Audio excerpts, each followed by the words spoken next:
Hello everybody and welcome to this top 10 video. Today we're going to be talking about the top 10 newcomers, in my opinion, that should be coming to Smash for the Nintendo Switch. Of course, the reason I'm doing this video is E3 is right around the corner and we already know for sure that we'll be able to see some gameplay this summer at E3, and I'm going to be there, hopefully be able to get some gameplay, but who knows. I'm just excited. So I decided to do my top 10 list of possible newcomers coming to Smash Bros on the Nintendo Switch. Of course, I have so many more characters, so if you guys want to see me do an episode 2, let me know in the comments down below. Of course, this list is of my own and it's in no particular order, so let me know which of these characters you think would be perfectly suited for Smash, and hopefully you enjoy the list. The way I went through this list and chose characters are based on the possibility of them actually being in the game. So no Goku, no Superman, because honestly I don't really see those happening. All the characters in this list are characters that have a pretty plausible chance of being in the game or have already been confirmed. So hopefully you guys enjoy the list, and here we go. Starting off strong, we've got number 10, Crash Bandicoot. If you guys didn't know, the Insane Trilogy is coming to Nintendo Switch, which is kind of an insane thing to think about. Sony and Nintendo are partnering up, bringing Crash Bandicoot to a Nintendo platform, which they have done in the past. Crash Bandicoot has been on GameCube in the past, but it's been a while since we've partnered up with them to bring Crash to Nintendo platforms. I'm sure Sony would love to have some of their IPs shown off here in Nintendo's biggest title, Super Smash Bros. So would it be possible to have Crash Bandicoot inside of Smash? I think it's very possible.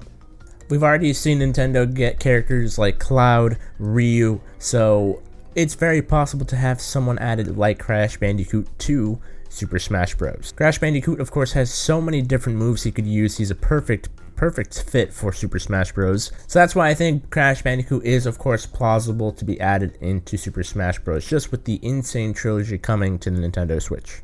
At number 9, we have Funky Kong. Funky Kong, of course, being Donkey Kong's cousin. I think he's his cousin, right? Probably. Regardless, Funky Kong, of course, is a very strong Kong, and he's actually been in Mario Kart, so he's been in other games besides, of course, his own. And I think having another Donkey Kong member inside of Smash would bring in some more people to play some of the Donkey Kong games. Since we've only got Donkey Kong and Diddy Kong, I think having Funky Kong in would be really cool and shine some more light on the Donkey Kong series. And of course, I think it would be really cool to have him as a heavy character, using his surfboard and just using some crazy wacky techniques similar to Donkey Kong. At number 8, we have Paper Mario. So the reason I've added Paper Mario into this list is because we've gotten so many different versions of characters. For instance, we've gotten Link and Young Link, Link and Toon Link. We've gotten Marth and Roy, which are essentially just twins. We've gotten the Xenoblade characters, which are all very similar. Captain Falcon and Ganondorf being similar. Now in this case, the reason I say we've had Mario and Dr. Mario, of course, not being a super popular character, I think him being replaced with Paper Mario would be a very interesting thing to have shake up, of course, the Nintendo characters. And it would be amazing to see a new set of moves being made for Paper Mario here. Possibly some partners that he's had in the games. Also possibly using some of the items that you find in-game. Of course, in the games of Paper Mario 1000 Year Door, etc. I think Paper Mario would be an amazing choice for a top 10 newcomer coming to Nintendo Switch's Super Smash Bros. At number 7, we have Shovel Knight. Shovel Knight, of course, being one of the most popular indie games in recent times. Shovel Knight blew up on platforms including the Nintendo Wii U and Switch. Yeah, it's on the Switch. I hope. Otherwise, I didn't really do much research, but Shovel Knight being one of my favorite indie games of all time, and of course, Nintendo have actually made amiibos for Shovel Knight, if you were not aware. So Shovel Knight is one of those characters that is just perfect. He's got an amazing moveset. He's got so many different abilities, so many different items he could use, and it just brings in a whole new IP into Super Smash Bros. And of course, it's really cool because it's a kickstarted indie game, and it would just show that Nintendo cares about these companies and they want to show them some love. It's just a perfect fit. Shovel Knight would be an amazing addition to Super Smash Bros. At number 6, we have Geno. Geno, of course, being part of Super Mario RPG OG game for the Super Nintendo. If you guys are not familiar, I really recommend you check that game out. Geno, of course, did get a costume for the Nintendo Wii U, and the reason why I say it's possible, of course, Square Enix, they own the rights to Geno, but they've given Nintendo the ability to make him a costume, and the reason I say it's possible for him to become a character is, of course, we've gotten Cloud.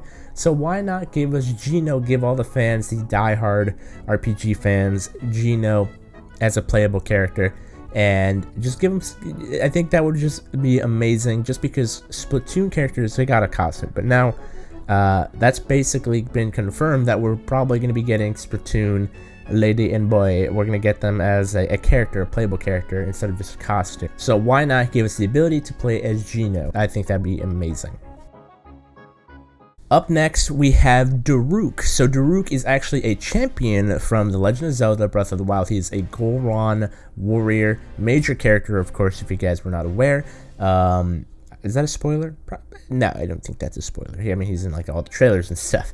But anyways, Daruk being a character that we can have added to Super Smash Bros. Would be amazing. Having more, if you guys are not aware, I'm a big fan of heavy characters, and we've got so many fast ones. We've gotten all these Fire Emblem characters that are just mega fast, and I think having heavier characters that have that pack a lot of punch would be really, really cool. So getting Daruk as a playable character not only shines light on Breath of the Wild for anyone who hasn't played it, but also gives hey, shout out to Breath of the Wild, check out our game. Daruk is amazing. He's epic, he's so strong, and having a unique moveset for him would be really cool, especially with his champion's power, which is like a shield. So he's kind of like a defensive type, which makes his character super interesting because we don't really have anything like that in game.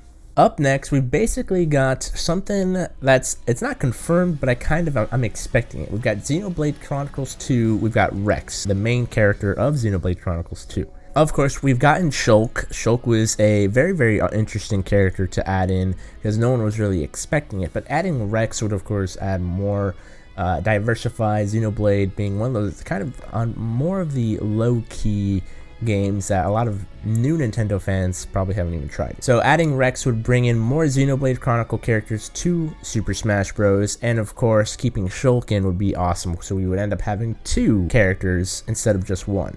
Of course, with the addition of adding Rex, we'd have to have Pyra, which is, of course, his sword. So that's going to be kind of interesting. You get like a 2-in-1, almost like an Ice Climbers, like an Ice Climbers character. I think that'd be kind of interesting, but only time will tell. Up next, we have a IP that Nintendo has actually been putting a lot of work into, is ARMS. Honestly, it could really be any of these characters, but these are one of the characters that I am 100% sure that we will be getting a Super Smash Bros. Version of them. ARMS is a new fighting style IP that you can actually use your Joy-Cons to fight, and it's a pretty interesting game. Honestly, it's not my favorite IP that they've ever released. I'm not a huge fan of the combat, but a lot of people are, which is really cool. I like the art style. It's amazing, though, I have to say that. So them adding in an ARMS character is pretty much almost guaranteed. Like I said, Nintendo, I think what they're going to be doing here is giving their IPs some love and adding them into the game, Super Smash Bros. Because that's how sort of a lot of people have come to know characters that they weren't familiar with. Like I learned Marth was from Fire Emblem because of Smash. I learned Ness was from Earthbound because of Smash Bros. I think that's a really cool way for other players to other new Nintendo players to learn about these other games is by adding them into Smash. Up next, we've got Waluigi. Of course, I think Nintendo is well aware of the memes spawned by Nintendo fandom of adding Waluigi to Smash. Waluigi has been a trophy since, I think, Brawl, and I really think we've added Wario in, so why not add your boy Waluigi? Nintendo have shown that they can be really, really creative when it comes to making up character movesets for certain characters.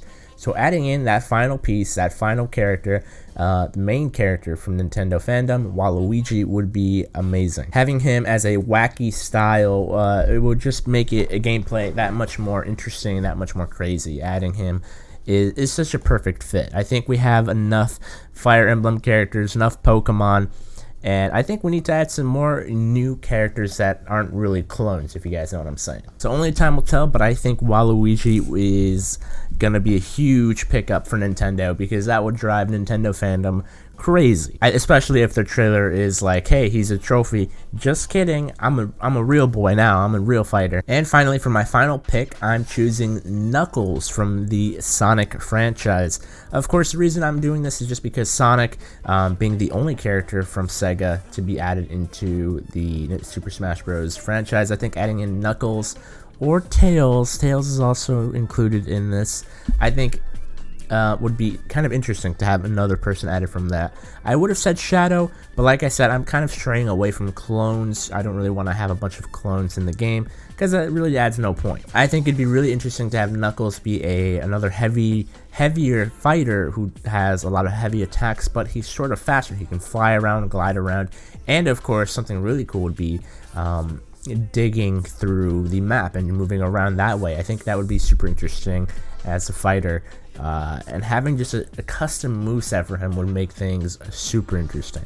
Only time will tell, of course. I don't know how many IPs Nintendo are going to use. I don't know if the relationships with these companies like Sega and Square Enix, Capcom are still good. If they are still good, then we can kind of expect some more characters from those franchises over on Super Smash Bros. But only time will tell. Only time will tell, and we are hopefully going to be very, very surprised this summer at E3 when they probably announce some characters for us. I'm sure that they're not going to release all of their characters, but I'm sure we'll be able to see a couple. If you guys want to see me do a breakdown of the trailer, let me know in the comments down below. Of course, I want to see what you guys think of what the characters that have already been shown in the first trailer are. Let me know in the comments. But I'll see you guys next time. Hopefully you guys enjoyed the video. Thank you so much for watching, and goodbye.